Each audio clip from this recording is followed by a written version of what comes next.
Hi, my name is Christina, and I'm a nurse using the cognitive domain of learning to teach John, a 57-year-old male, the importance of weight loss in regards to type 2 diabetes. So before this teaching discussion did happen, John and I were able to discuss his concerns regarding this topic. So then I was able to formulate a discussion/lecture style teaching plan based on my assessments of his learning needs.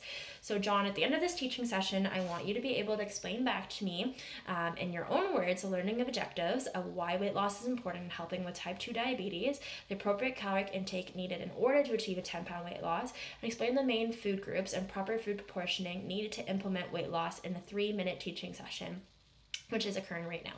So John, as you know, we discussed about your current weight, which is 220 pounds at a height of 5'9". So I did input this data, and this puts you in a BMI category of 30.8. So that's your body mass index, which shows the relationship between your height and your weight. It is actually significant for understanding the amount of body fat in relation to certain health risks like type 2 diabetes. So this does unfortunately put you into a category of obesity for your height. So having any extra fat content on any individual can actually increase your insulin resistance, where your body can't properly use the hormone insulin. So this causes your blood to have elevated blood sugar levels instead of getting rid of it as energy. Due to this, you can actually develop correlating risk factors such as cardiovascular disease. So losing weight is important because you can become less insulin resistant, lowering your blood sugar levels. Also, prior to this, we did talk about how the doctor recommended you lose 10 pounds to achieve a good weight loss.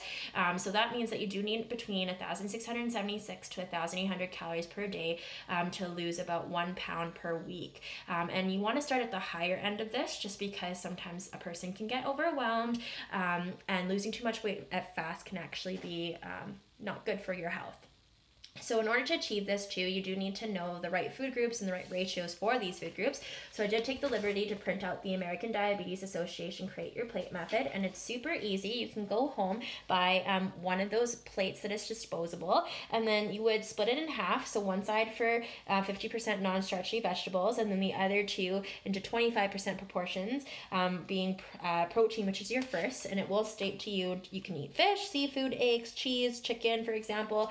25% grains and starchy foods is the next proportion. So that's things like corn, yams, sweet potatoes, quinoa, and rice. And then on the last side is your 50% proportion, which is non-starchy vegetables. So that's things like carrots, cabbage, eggplant, and broccoli. And then on the last page, it does explain further steps on how to create this plate if you do end up forgetting, while you can take this handout home.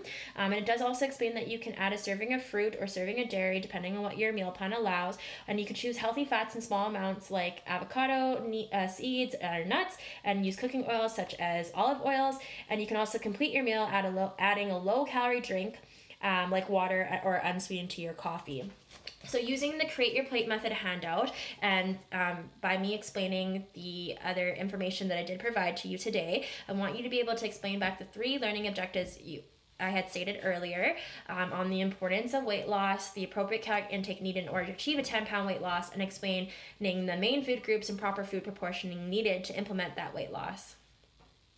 Perfect. That is great. So I will leave you with these techniques to apply into your normal daily life. And then if you have any questions or concerns, just feel free to give us a call or schedule an earlier appointment for your next visit. Okay, awesome. See you later, John.